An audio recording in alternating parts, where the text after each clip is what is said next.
Abu Ahmad. Apakah Bapak Ibu jamaah semua ingin punya istana di surga? Ambo berikan amalan yang tabaru malam ini. Kok ulun diamalkan lai, mau kita amalkan. Kalau ambo sebenarnya lah kodok ambo amalkan. Tapi tadi ambo baca hadisnya lengkap. Leo mau? Tidak kan bayar, paling-paling ambil waktu 5 menit sehari semalam. Mana tu Ustaz? Rasulullah bersabda, man, siapa yang qara'a, siapa yang membaca qul huwallahu ahad, Allahu samad, lam yalid wa lam yulad wa lam yakul lahu kufuwan ahad, hatta yakhtimaha 10 marrah. Nyobaca 10 kali sehari semalam, banallahu lahu qasran fil jannah. Allah buatkan untuknya surga, istana di surga. Dah setuju tak? Mak dah setuju? Apa caranya? Sambil duduk, sambil menunggu gulai batin. Bismillahirrahmanirrahim. Qul huwallahu ahad, Allahu samad, lam yalid wa lam yulad wa lam yakul lahu kufuwan ahad. Ajib bau. Tambah. Bismillahirrahmanirrahim. Sampai 10 kali. Tak kan apa luah kita dah kalau mencangkul pinggang sakit tanya. Dada susah tanya. Tapi kalau baca Quran takkan sakit-sakit pinggang, suruh lah penyakit pinggangnya lah yo. 10 kali qul huwallahu ahad. Nanda yang lain Pak. Nya kalau boleh aku sopikan banyak mah kalau amalan kan. Tapi yang boleh gaduh bekong banyak bona cara mau saya tak kasih gaduh tamalkan awak aja tidur sudah. Itu lebih kok. Jadi leceh nak. Balik kata lain. Ini kalau banyak aku terlupa mah. Setiap hari baca qul huwallah 10 kali. Lemo. Dia umur tu tambah leceh leh. Rasulullah bersabda fil Qur'ani 30 ayat. Engkau pun mau mengamalkan pula. Di Quran itu ada 30 ayat. Syafaat lirajulin hatta ghufira lahu. Memberikan ampunan bagi orang dari azab kubur. Manakah itu? Surah ke-67 pangkal juz 29. Nama surahnya Al-Muluk, nama surahnya Tabarak, nama surahnya Al-Munjiyah, nama surahnya Al-Wiqayah, nama surahnya Al-Mani'ah. Ini kalau surah Quran itu banyak nama-nama. Tapi di Quran biasa surah adalah Al-Muluk 30 ayat. Kalau kita baca 10 menit sebelum tidur baca. Yang membaca ini dihindarkan dari azab kubur. Berapa amalannya Pak? Lekan tolong. Lekan tolong. Bini Nabi itu tidak bini Nabi, bini Nabi. Ini ya. Mereka tuh mengamalkan ayat-ayat itu sambil tidur berguling. Jadi ibu-ibu kalau bonek duduk atau mungkin bonek sedang tonggak, bisa ibu membaca Quran tapi pakai jilbab sambil berguling. Bapak begitu Pak? Bonek ini, bonek sakit pinggang sambil guling baca Quran. Boleh tak? Boleh. Tak jadi masalah. Sambil guling pun boleh kita baca Quran. Men pun yang tak baca amalan. Apa tadi amalannya? Baca surah Al-Muluk. Itu yang tersurah. Namanya surah Al-Muluk. Amos sekolah di Padang Panjang. Tahun 2002 sampai 2005 pernah kami dengar khutbah di Kota Baru. Itu ada ustaz yang berkhutbah sampai ini tak konang dabo. Surah Quran tak bagi ampeknya.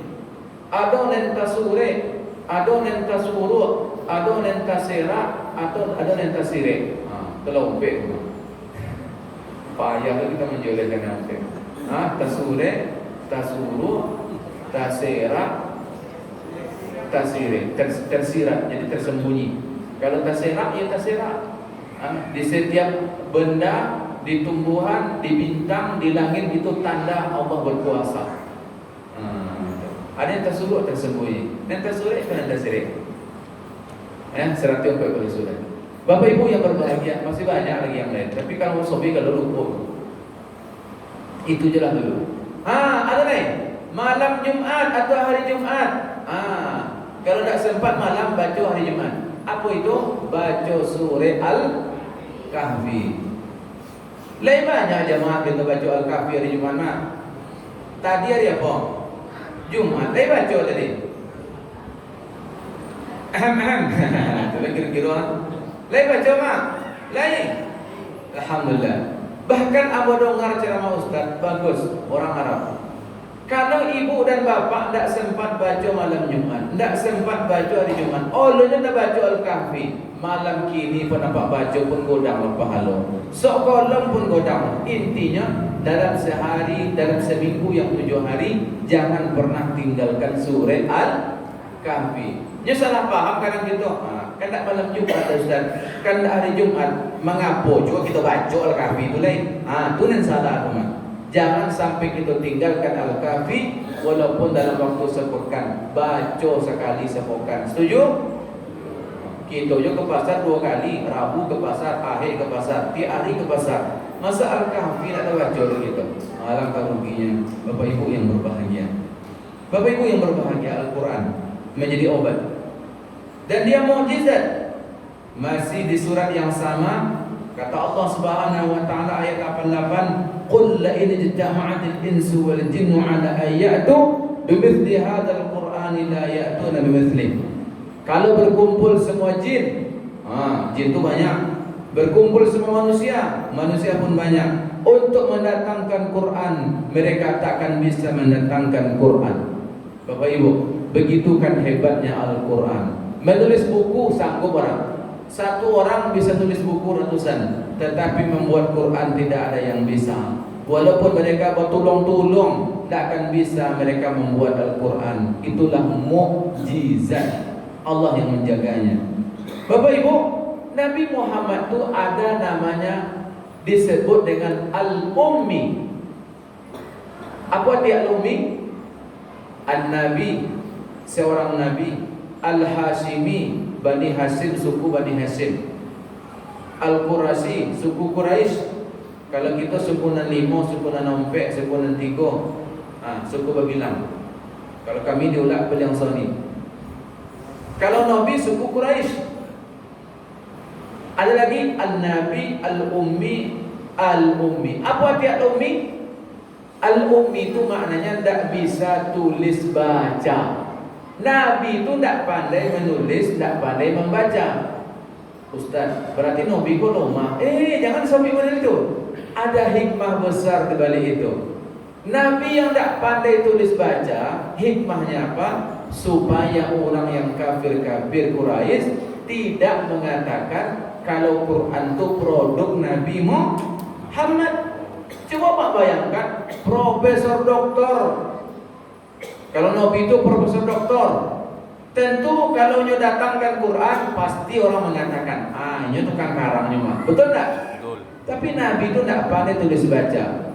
Berarti Quran dari Allah Subhanahu wa taala. Pendapat kedua, setelah Quran banyak turun di akhir-akhir hayat Nabi Muhammad, di akhir kehidupan Nabi Muhammad, Nabi itu belajar. Maka Nabi bisa menulis, bisa membaca. Tapi yang aneh orang Arab kafir Quraisy itu. Lajole Nabi itu tidak pandai menulis, tidak pandai membaca.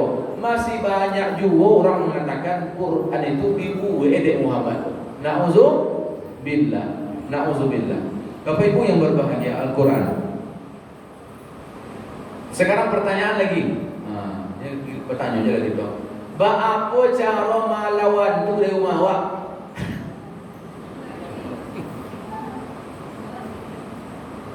Konang-konang aja jawabannya, Pak. Pakai boleh kuning mo, boleh limau mo, pakai kuning boleh mo. Pakai boleh. Pakai ikut Jawi, ikut kambing mo.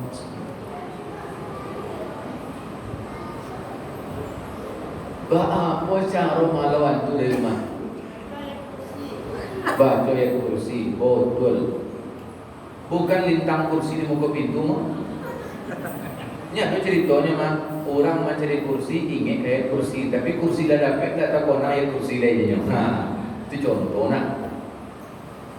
Bapak Ibu, begitu memang. Rasulullah bersabda, "Inna syaitana yanfiru." Di hadis lain yafirru. Setan akan lari dari rumah Yang mana kalau di rumah itu kita banyak mengaji. Bahkan baca di hadis lain, rumah yang dibacakan Quran itu obedek malaikat. Karena dari langit, perhatikan, walaupun tak pilih, tak banyak lampu di rumah, bahkan mungkin tak masuk listrik ke rumah itu. Tapi kalau di rumah tu kodok baca Quran, dari langit ternyata malaikat melihat rumah yang kodok dibacakan Quran torang dari langit, nampak terang dari langit. Itulah berkah rumah yang dibacakan Quran. Setuju tak? Itu cara mengusir hantu dari rumah, baca Quran. Yang kedua ada lagi, kalau ibu dan bapak nutup jendela, nutup pintu di sore hari, bacalah Bismillah atau Bismillahirrahmanirrahim. Jendela ditutup dengan nama Allah, pintu ditutup dengan nama Allah, setan tidak akan bisa masuk ke rumah kita. Takut setan, Bapak Ibu yang berbahagia. Ada lagi orang mengatakan, Ustaz, cara melawan itu dari rumah, kita letakkan kaligrafi ayat kursi di depan pintu. Ayat kursi itu bukan diletakkan di depan pintu. Ayat kursi itu dibaca. Jadi apa caranya Ustaz? Kalau letakkan di depan pintu, ia boleh juga semua, tak ada masalah. Daripada kita letakkan gambar tengkorak muka pintu awak, tak ya boh? Anjaklah ayat kursi kita letakkan. Kita letakkan di depan soji, di rumah awak ayat kursi elok. Tak jadi masalah. Tapi ayat itu akan terasa manfaatnya kalau dibaca oleh penduduk rumah.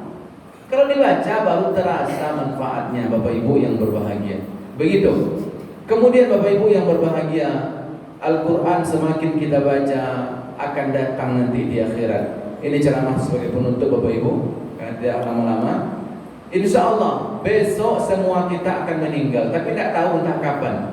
Tadi pagi kami datang ke Kampung Baru Santajo, ada orang tua yang meninggal, wali santri kami. Datang kami doakan, menyolatkan, datang ke kuburnya. Masih muda, sakit, meninggalkan 4 orang anak. ASN.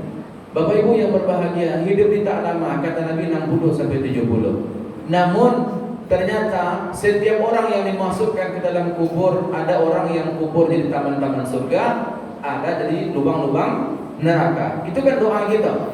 Allahumma ja'al qabrahu raudatan min riyadil jannah. Ya Allah, jadikan kuburnya taman-taman surga. Wala taj'al qabrahu hufratan min hufarin niran. Jangan jadikan kuburnya lubang dari lubang api neraka. Bapak Ibu, orang yang dalam kubur pasti akan datang namanya azab kubur. Apa namanya? Azab kubur. Tetapi ada orang yang diselamatkan dari azab kubur, ada yang tidak. Utsman bin Affan, menantu Nabi, meninggal umur 82. Setiap kali menengok kubur, Utsman itu menangis. Karena Utsman ini hatinya lembut. Utsman ini orang paling dermawan, paling pemalu. Bahkan kata Nabi, malaikat pun sogan sange ke Utsman. Begitulah Utsman bertakwa kepada Allah. Ditanya oleh sahabat, wahai Utsman, kenapa engkau menengok kubur menangis? Utsman mengatakan, kubur pun sana, kalau bahasa awak, sana, kubur pun tompek singgah yang pertama. Kalau tompek singgah dan pertama kau selamat, tompek transit yang pertama kau selamat, maka jalan sudah tu makin mudah. Nak yo boh? Mana yang sudah tu? Di padang mahsyar akan mudah. Nak yo boh? Di titian sirat akan mudah, masuk surga akan mudah. Tetapi kalau liau, masuk liau boleh. Kalau liau dikubur lah dipijak-pijak oleh malaikat, lah betul-betul. Dia besok ditanya oleh malaikat, man rabbuka, siapa Tuhanmu? Wa ma dinuka, apa agamamu? Wa man nabiyuka, siapa nabimu? Wa man ikhwatuka, siapa saudara? Ditanya, yang bisa jawab selamat, yang tak bisa fayutrah. Fayutraku ditokok di tengah yang uang, fayasihuna berteriak. Tapi ternyata ada orang yang selamat. Dalam hadis Sahih Targhib dari Abu Hurairah, Nabi Muhammad bersabda, kata Nabi Muhammad, yu'tar rajulu fi qabrihi. Tengok, nak sonang ke jenazah. Atau ada yang bersedia kok gudang dari meja aku, Pak? Kata Nabi Muhammad, yu'tar rajulu fi qabrihi, seseorang itu akan didatangi malaikat untuk diazab di kuburnya. Fa idza utiya min qibali ra'sihi, ketika malaikat akan datang mengazab dari arah kepala, dafanu tilawatul Quran, tidak jadi malaikat mengazab, karena dulu inilah kepala yang punya lisan yang kodok membaca Quran. Lagi paham tak? Lagi paham tak? Jadi kalau pun tangan tu ngantuk kita baca Quran, tak kulai-kulai kita baca Quran, tak duduk-duduk, tak ponik baca Quran, bayangkan besok Quran tu akan menyelamatkan kita dari azab kubur. Apa kata Quran? Jangan kita kek wahai malaikat, iko ko si anu ko dulu kodok baca Quran. Tak jadi diazab. Datang wa idza utiya min qibali yadain, datang lagi malaikat untuk mengazab dari arah kedua tangan. Tak jadi lagi malaikat mengazab. Dafa'u sadaqah, ditolak oleh yang namanya sadaqah, infak, wakaf, hadiah, hibah.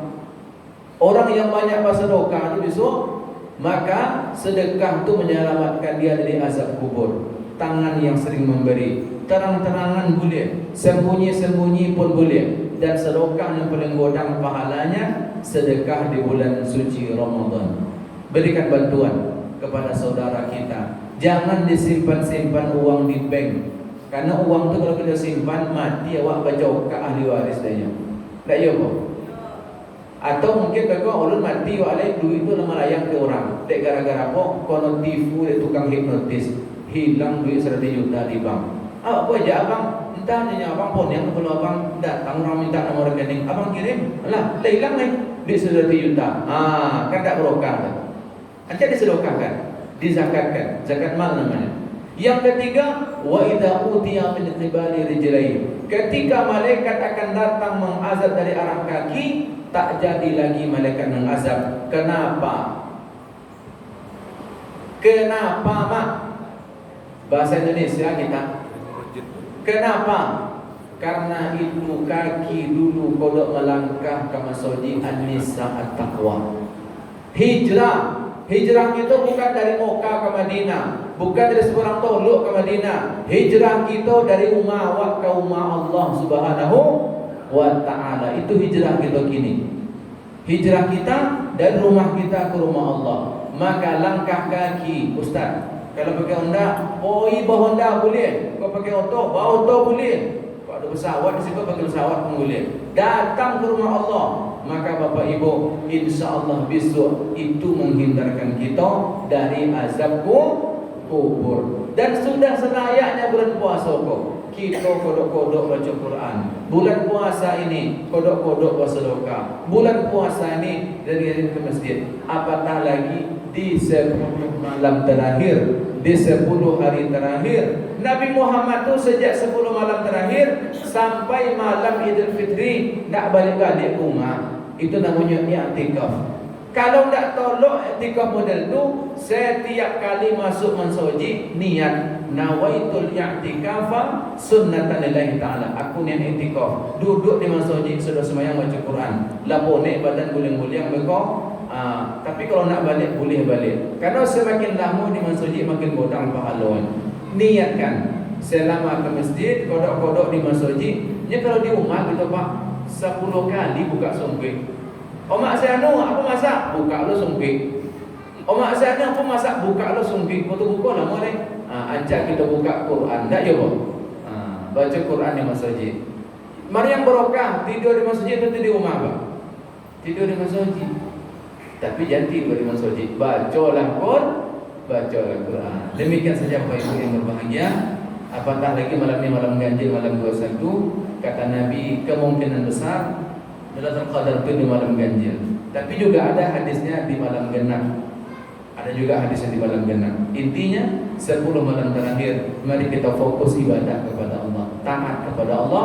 Paling banyak kita baca doa yang diajarkan Nabi ke Aisyah ke bini, Allahumma innaka afuun karimun tuhibbul afwa fa'fu anna. Banyak baca doa itu di 10 malam yang terakhir ini. Semoga Allah memberkahi kita, memuliakan kita semua. dan karena acara ini desa yang mengadakan, Ambo pun mendoakan semoga desa Seberang Tadu menjadi desa percontohan, penduduknya beriman dan bertakwa kepada Allah Subhanahu wa taala. Subhanaka Allahumma wa bihamdika asyhadu an la ilaha illa anta astaghfiruka wa atubu ilaik. Assalamualaikum warahmatullahi wabarakatuh.